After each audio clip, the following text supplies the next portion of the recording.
Hey, welcome. I'm just here backseat gaming. I wanted to talk about my favorite Pokemon, just straight out. Maybe hopefully encourage you to think about your favorites as well. And I thought it was a fun way to do it. Got my trusty old drawing pad, and I decided I think I'd go through just every generation and just kind of go through like my favorites, along with a runner-up.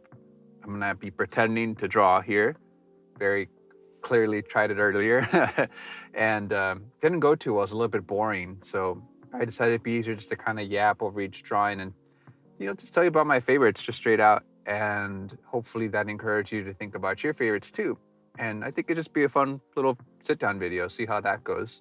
I'll be honest though, I have not played any of the Switch games. I did take a stab at like my favorites from Sword and Shield, but I kind of can only go based off of design for those games. I took a lot of considerations for my favorites, but I technically haven't played those. So I don't think I even did Scarlet and Violet, but I guess I could briefly mention which one of those is my favorite. In any case, though, I figured we start with good old-fashioned Generation 1.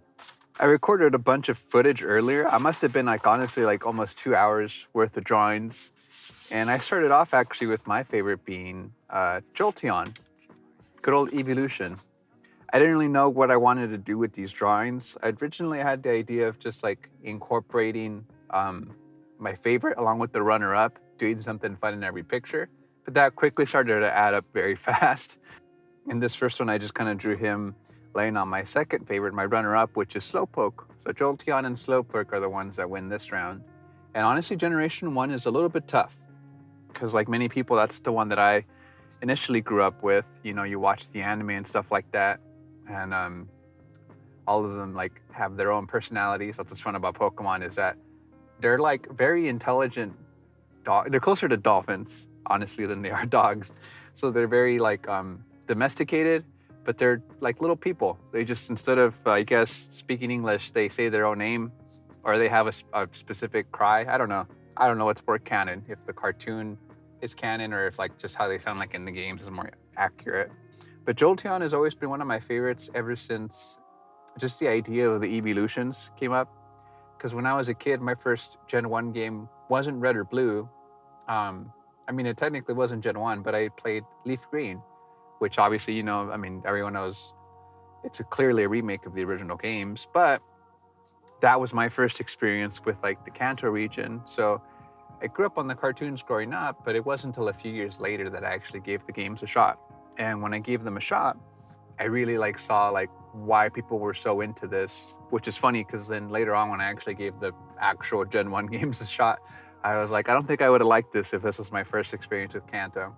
But the evolutions are some of my favorites because they just show off like how good they are at designing these things. So you take a look at Jolteon and you see his hair, like it's all spiky and like spazzing out everywhere, and he's yellow and white colored.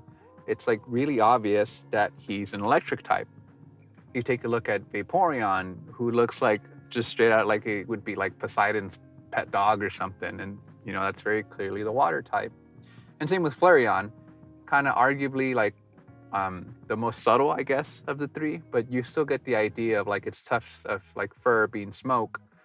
And it does a really excellent job, this series, I think, of like making these little creatures, again, they're like pretty smart, but it does a good job of making them feel like living things. So obviously, they're still smart. Like I said, they're not like exactly like animals in our world. It's not one-to-one, but you follow, I think, any of these animals, like take Slowpoke, my runner-up favorite. It's like, you could clearly tell that it probably lives somewhere by the water. If you had to take a guess, it's some type of like, it could even be like maybe some type of farm animal or something. I don't know. The evolutions exemplify this, and I was so excited because they're the first things you get to use an evolutionary stone. I guess you could technically use a moonstone earlier in the game, but this is the one that's like really in your face. You get straight out to evolve your Mon. You don't have to like level it up or anything. You can just choose to do it whenever. But if you're greedy and you level it up a little too early, you lose out on the good moves. So there's a little bit of strategy involved. And it's the gift Pokemon I think I remember like the most out of like any of them in the first games is just the free Eevee that you get. So seeing it seeing that you have a choice and you get to kind of like pick, kind of like the starters in a sense. Except, there's no, you wouldn't get a grass evolution for a couple of generations still. But there's something so satisfying about it. And two, I mean, when I was a kid, I owned, in the TCG, they had this concept. I think it's from Neo Destiny, is the card I'm going to talk about. But they would have light and dark Pokemon, which was just, they would just add that little quick adjective to the start of the card, but it would just signify like, oh, like the dark ones are their evil team owns them, or the light ones. I don't know what the light ones meant really. I just that they're cool. I guess I don't know that they're chill AF. But Light Jolteon is some of my favorite artwork in the TCG ever. It's sitting right next to my favorite Pokemon line of all time, the Togepi line, and it's just kind of like kicking it, And I've been trying to find one again in like mint condition for the longest time, but I guess when it came out in that set, it was like a short print. So it's not a holo or anything rare. It's just really uncommon to find. And everyone wants quite a pretty penny for them now. I regret giving mine away or whatever I did with it. But I had it even as like my phone background for a while, but there's something that's just so cool about Jolteon. It's like the ultimate combination of things I really like about Pokemon. Like it's adorable. It's got a cool design. It feels like it could come across as threatening if it needs to, and it just really conveys the type really well. That's usually one thing that when it comes to like fan games, when they make their own like fake Pokemon, it tends to be the first thing that they'll struggle with, is that usually the designs can be cool, but they never really convey what type it is just from looking at it. And I think when it's an official Pokemon, they do a really excellent job, and Jolteon does that super well. And then Slowpoke is just, I mean, what can you say? He's iconic. He's got some great TCG artwork that I really want to, especially like the Japan-only stuff from the Vending series. And it's just Slowpoke. He's chilling. He's like the embodiment of Buddha in Pokemon. I would say between the both of them, they would probably be like the top two Pokemon from, I think, the first gen that I would like as a pet. Who wouldn't be upset with a pet Slowpoke? It's like a no-brainer, literally. But anywho, if we just continue along now here, it's on the same page, literally. I've got, this one was a little bit tougher to draw. Actually, I got Porygon 2 as my favorite, which I'll explain why in a second. And then the one that was tough to draw was Skarmory, which is like, in Johto, obviously, it's like the first generation that introduced the Steel and the Dark types. I would say even a third runner-up, funnily enough, would be Umbreon. But these two, I think, slightly edge it out. But just to draw something that has that feeling of like, it's made out of steel. So it's supposed to be like a living thing, but at the same time, it's as hard as metal. So it's one of those things that kind of hurts my brain to think about when I'm drawing. Like, I don't know. Like maybe if I just imagine I'm drawing a robot or something like that, that would make more sense. I really try to draw these with like a pretty unique perspective. Like I didn't just want to trace completely off the internet, but I did use reference images for everything, I won't lie. But yeah, that was a little bit tough. Surprisingly, the wings were the least awkward part. It was more so just kind of like I knew what perspective I wanted in my head. And anyways, get to Skarmory in a second. But Porygon 2, there's something that's so cool about the idea of like a literal virtual Pokemon. Maybe because like when I was a kid, I was also really into Digimon and stuff like that. I think I said so in my last video, some of those Digimon designs like really, really compete with like the coolest Pokemon designs, but it's a different beast, It takes place on the internet, in the digital world. I don't know, something like that. But Pokemon isn't like that. The closest thing we have is the Porygon line, and it's so cool that you require like a trade item to evolve it, and it's kind of like, I think I forget if it's the third evolution where you don't know who made it. I think the second one, the upgrade or whatever item, gets made by Silph if I remember right. But it's just the idea. It's so cool that you can just like update your Pokemon like, and it evolves. It's like a living Tamagotchi, which is something that I was pretty into as a kid. And it's got a great design.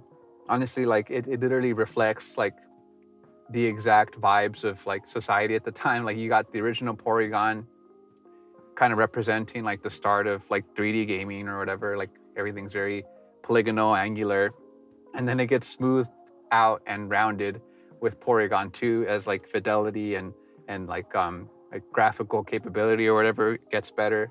And it's man, like everything wrapped up. I don't know why it's a normal type, honestly. I would have picked maybe something like Psychic, I don't know, or Ghost, because it's not really there, it's virtual. Ooh.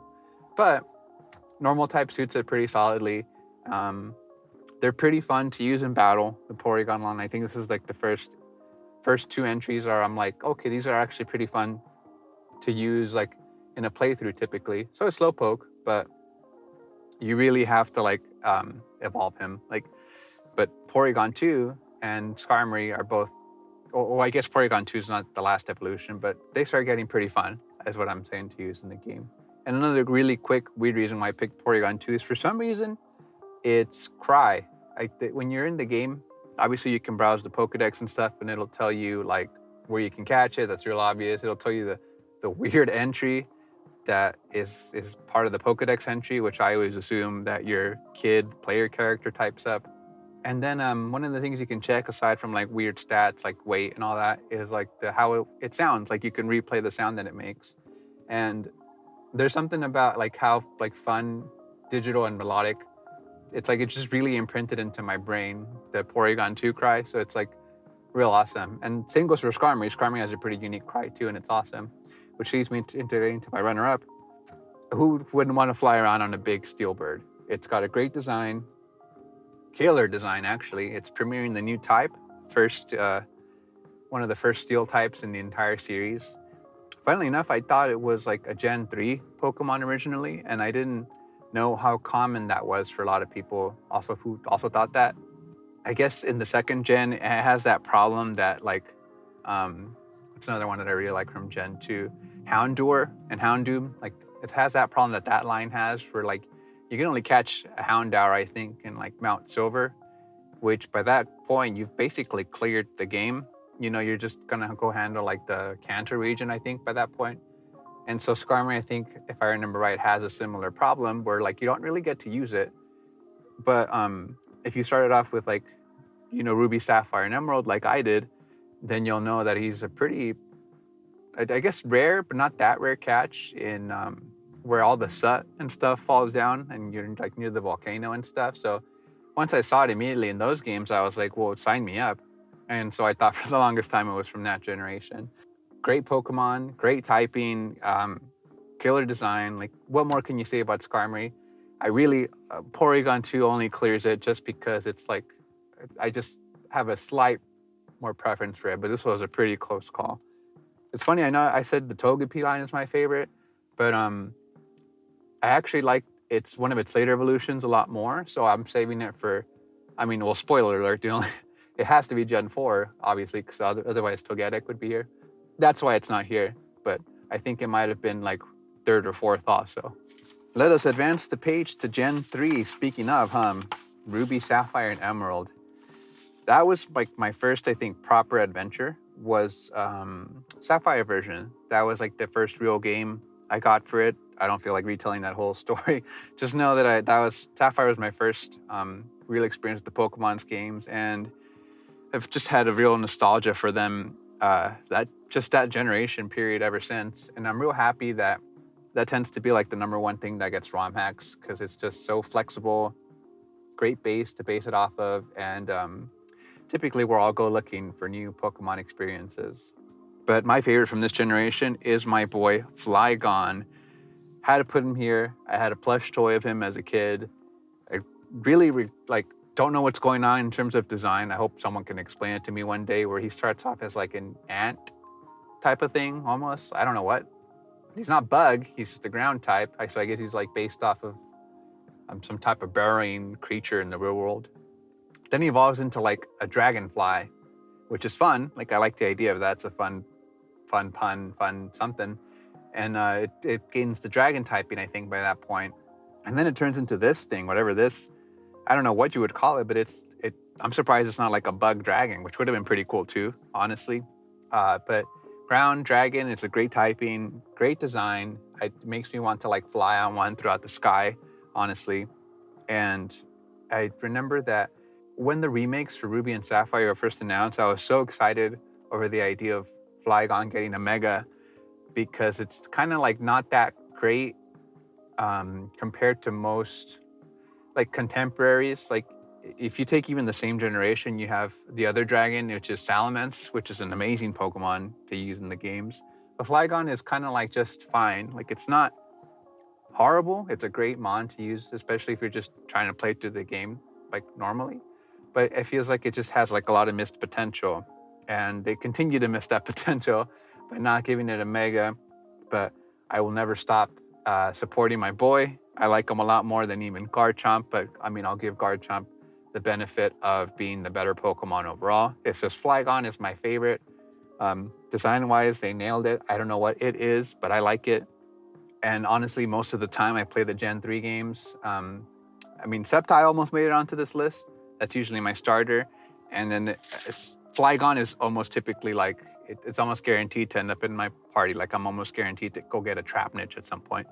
And my runner-up, actually, funnily enough, it was kind of a tie, but I'll tell you what happened is that my runner-ups are between Mawile, who you see here, cute little critter, and Aggron, which I love Aggron. I think inherently, like boys growing up just have like a natural appreciation for kaijus. So Aggron completely nails like that Godzilla vibe. He's awesome. Usually I will almost always pick up an Aeron actually, whenever I play through the Gen 3 games, but I'll be honest, I didn't feel like drawing him. So you'll see why a little bit later as we progress through these, but between the two, I was like, I'm gonna go with Mawile.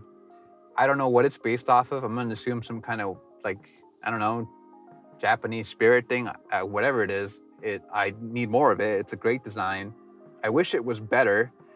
Unlike Flygon, Mawile was fortunate enough to get a Mega, much deserved, and great design. I wish it was a lot more useful, and I wish it wasn't as rare as it is. It's so hard to find. You can get one pretty early on, thankfully, but overall, another Steel Pokemon, great design, great typing, not that good in battle, but we'll let it slide. You got a great Mega.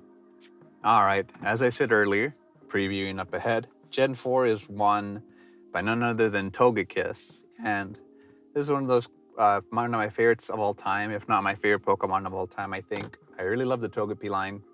They're just, again, best combination of like that adorable, cool, fierce design all rolled into one. It's got this very like gentle presence, great in battle. I remember I'll always use one when I played through Gen 4. My Serene Grace boys know what's up with this mon, but it's just such an iconic design. Definitely one of the ones that before I started playing the Gen 4 series, I looked up all the new Pokemon that were going to be in it.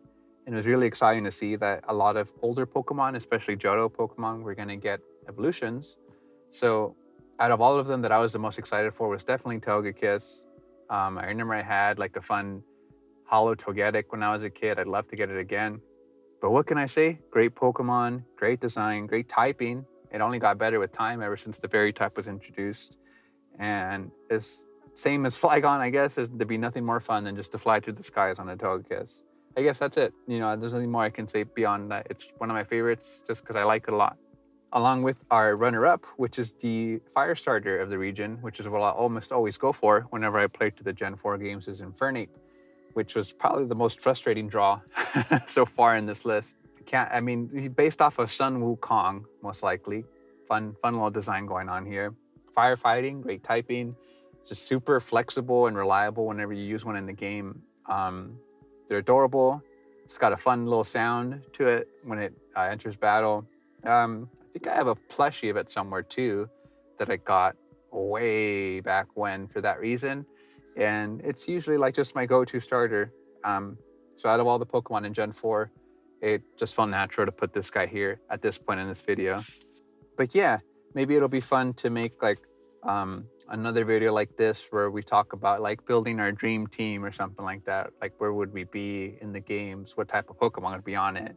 Some of the Pokemon that I drew here, some of my favorites would probably be on it, but I think I'd pick something more specific. Let me know. That could be a fun video to make though. But let's just move on to Generation 5, the scandalous generation where they reset all the Mons and stuff. You couldn't use anything from the previous generations for the initial part of the game. But for that reason, this was a pretty tough one, I think, to nail down. So many options that I left out on this list for sure. Gen 5 was definitely the hardest one so far from all the stuff I've drawn. But I had to give the number one spot, I think, to my boy Excadrill. I think he hits that same deal. Iconic, cute, cool. Like, it's just, it really nails the type it's supposed to convey. Like, you look at this thing and it looks like a freaking machine. You know, you can tell this thing is a ground type and a steel type. There's no way. And it's just really useful. They're really handy to have in the game. I have a soft spot, I think, for moles because of the Earthbound series. And I just have nothing but glowing things, I think, to say about Excadrill. I think I remember trying to make a Sandstorm team. The only brief time I tried to get into competitive Pokemon. And I tried to just make everything work around Excadrill because you know that his speed, one of his abilities, his speed doubles whenever there's a Sandstorm going on. So once you have your lead, which I think back then was only Tyranitar, setting up the Sandstorm, bust out your Excadrill, do a quick Swords Dance, and then suddenly you were tearing through everything, you know? So great competitive-wise, great in the games itself, great design. Yeah, Excadrill wins this round. And then really, really close runner-up, only because I love most Ghost Pokemon. I don't think there's a single Ghost design I dislike, is our boy Chandelure, who I try to draw here in like kind of like a more like brushed style, I guess. Give it a little bit more of that creepy aura. Man, what a great design. Like, one look at this thing and you know it's a ghost and fire type straight away. It looks like, I love Pokemon. Maybe I'm like, it's not that popular of an opinion, but I love Pokemon that are just kind of almost based off of like everyday objects. So a Chandelier Pokemon, I think that's real fun. He almost comes off like looking like he's from that one Pajama Sam game, or like Beauty and the Beast or something like that. Like he's Cogsworth in Pokemon form, but real handy in the games. Great typing, just fantastic design. I really like its previous evolutions too. Like the entire Litwick line really is just, they all completely nail it. I'm just real shocked that Generation 5 was so disliked. Or not disliked, I guess, but how much of like a negative feedback it had when it came out, because they had some of like the most fire on point designs in the entire series, in my opinion. Which leads us to the next page where they had, truth be told, not that many Mons. Honestly, I think they kind of got scared. Correct me if I'm wrong here, but I think this is the generation with the least amount of new Mons. So this one was actually kind of tough just from like that perspective alone, because like, it's weird. I didn't dislike the designs in X and Y, but it was just so hard to nail it to my favorite and a runner-up, I guess. I don't know.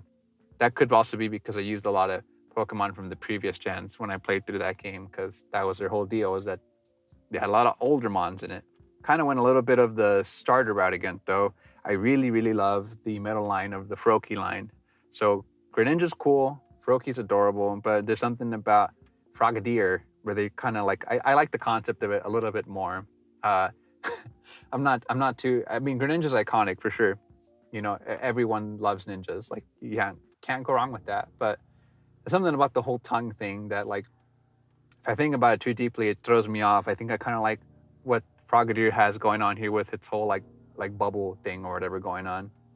Plus, I think it just slightly edges it out. I'm pretty big on frogs in Pokemon. Frogs in general, I think, are cool animals.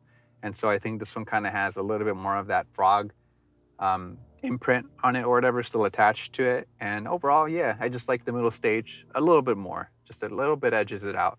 And then coming up with our runner-up, I drew it in the very corner because this is the exact thing I wanted to avoid with Aggron.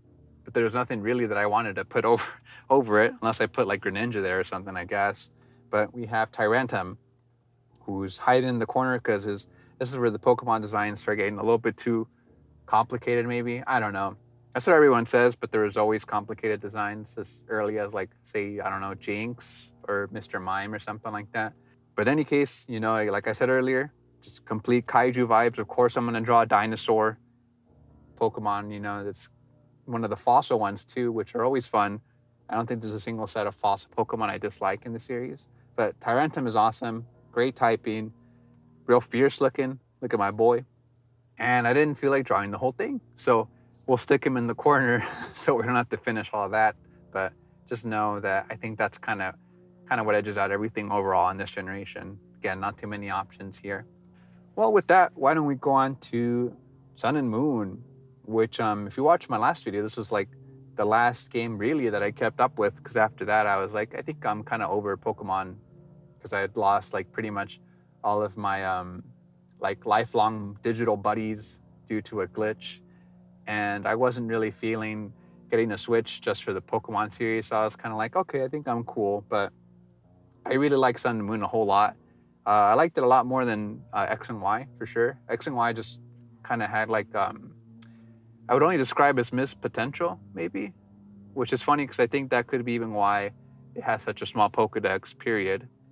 Just really had, despite being so handholdy, a lot more cool things going for it, and this one was kind of like Generation 5, where I really struggled to pick favorites from Sun and Moon because there's just like a lot of great designs, so I didn't really know where to go. But I honestly, in the end, had to give it to the only other Pokemon I have a plush of still is my boy Rowlet. The Rowlet line is awesome.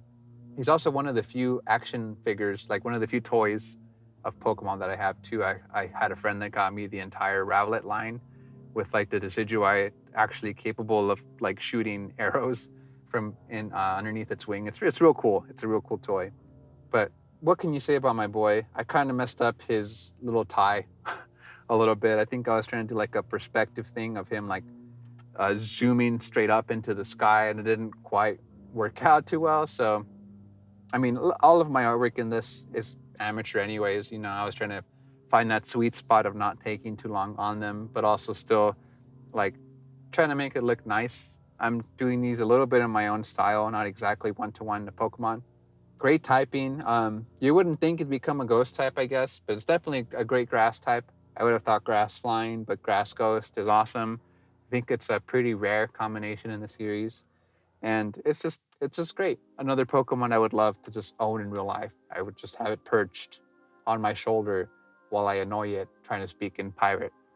But our follow-up to Rowlet in this round is Mimikyu, and this is probably like the drawing I'm so far the most proud of. The last drawing I did is the one I'm the most proud of, but I think this is the runner-up drawing. Got a little Mimikyu. He's just kind of pointing up at Rowlet. I don't know, maybe Rowlet farted or something, but I thought that was like a fun little interaction between the two. Almost as fun as the Slowpoke and the Jolteon. Mimikyu is like my favorite totem encounter in that game. As soon as I saw it, though, I was like, I gotta catch one.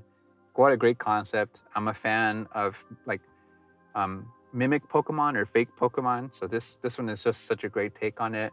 I love the mystery of it, that you don't really know what's underneath the fake disguise. Great ability, great typing, Ghost and Fairy. Like that's fire. That's awesome. And it's just the way you encounter it in the game is so good. Honestly, it's a really close second. A Mimikyu is something I absolutely would have a plush of too if I had one, but I don't. I'm like Timmy Turner's dad. So runner up it is. Great design, great concept. So many difficult choices from Sun and Moon, but we had to make do. And now on to, again, didn't play the Switch game, so I can only go based off of like if I like the design or not.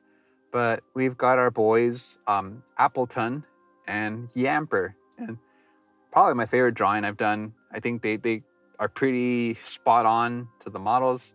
Appleton could use a little bit more, a little bit more work, but Yamper's pretty accurate. It's funny, I play a lot of Pokemon fan hacks, which tend to do this thing where they'll just bring in Pokemon from every gen, you know, or they'll bring in like megas into older generations and just fun stuff like that. And so I've never actually used either of these in their like original games or whatever, but I've used them tons in fan hacks. And Appleton is an amazing concept. I'm a big fan of pastries in real life, so it's like a great concept, great typing. I mean, look at them. It's just you just want to ride an Appleton into the sunset, you know, stand above the crowd while your big apple pie dragon roars in the distance.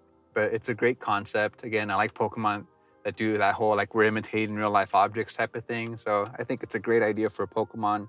Hope to play Sword and Shield one day and I'll get to use it. But I think Appleton definitely clears my favorite from Sword and Shield for sure. And coming up as the runner-up, and it's a really, really close runner-up, is Yamper. And the only reason I picked Yamper is because my brother-in-law has a corgi, and her name's Bill, and it's literally Yamper. Yamper is a corgi, which I guess fits, right? Because I think our Bill, who we call Boo Boo, by the way, our Boo Boo is like a Welsh Pembroke corgi, which I think means that it comes from somewhere near England, somewhere out there. In any case, I mean, it's an adorable little design. They still nail those little intricacies where you can tell exactly what type this is, and you can just take one like a Yamper and know it's an electric type, but it really just comes down to because it's adorable. It looks like a corgi. It looks like Boo Boo. It evolves into. We also have like on her side of the family, they also have a Rottweiler named Valentina, who is funnily enough looks a little bit similar to Yamper's evolution, but I definitely will pick one up whenever I play a fan hack with it in it. When I get to play Sword and Shield, I'll definitely pick up a Yamper too. But I just love the design. Well, it's as simple as that, really. That's why it's the runner-up. And this one was really tough because, I mean, grass apple pie dragon, that's hard to beat, and it almost did. But I guess that about wraps it up. I know Scarlet and Violet exists, but I know even less about Scarlet and Violet. Like a lot of those Pokemon, for example, haven't even been featured in fan hacks yet, except for like the more, like if you play like a more recent fan hack, I guess. But if I had to give you like my quick lightning round favorite, I guess, it might go to I think it's like Gravebolt or Gravehound. It's the Ghost Dog from Scarlet and Violet. I really love the design of that line. I think it's fantastic. There's these little dudes. I forget what they're called, like Ceruledge or something like that. They look like little Mega Man Network characters. They got a neat design too. But I think the Ghost Dog wins a little bit overall. I didn't draw it because I'm not as familiar with it for that reason. Maybe we could do that in a future video. If I had to take a guess too, like, cause I know they do like the whole Paradox Pokemon thing too, I would probably give it to the Mothra variants. I'm into. It's, I think, Beating Wing, Scattered Wing. It's the Volcarona line, basically. I don't know what the past and the future forms are called off the top of my head, but they go full. I mean, like the past version of it goes full Mothra, so it's fantastic. And the future version, it looks like just it's Mecha Mothra. If I don't know if that exists. I don't know if the Mecha version of Mothra exists, but probably my favorite out of all the Paradox forms too, if I had to put it to a ranking, but not as familiar with that gen. Haven't played it for sure, obviously, and so didn't draw them on this round, but maybe we could get into that. I think that'll do it. Go ahead and put a little handy dandy notebook away.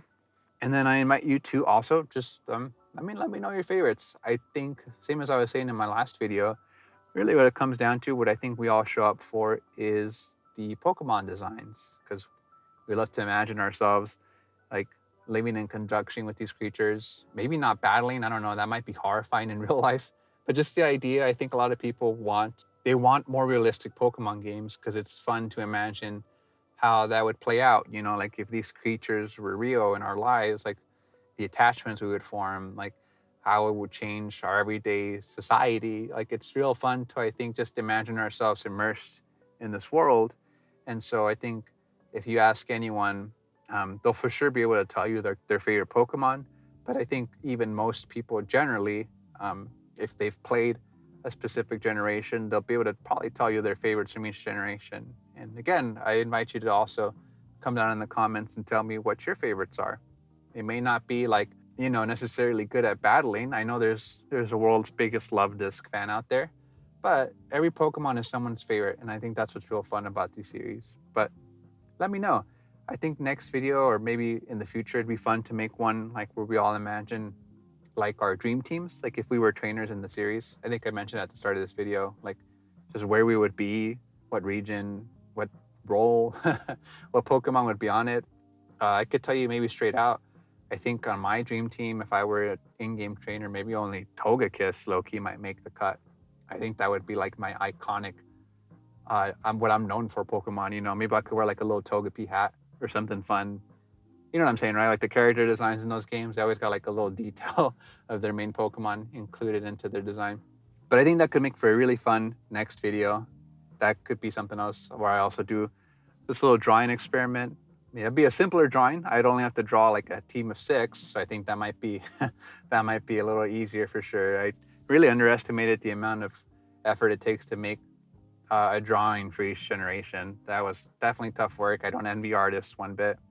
But other than that, if you liked this video, feel free to like it, like literally on YouTube, and you're welcome to subscribe. We'll see if I can conjure some more fun hangout topics. We'll definitely get to some more drawing. Let me know if you like the idea of that, because I think it's pretty fun as like kind of like a background thing almost, to just draw some Pokemon. I think they're a real blast to draw. But other than that, like and subscribe.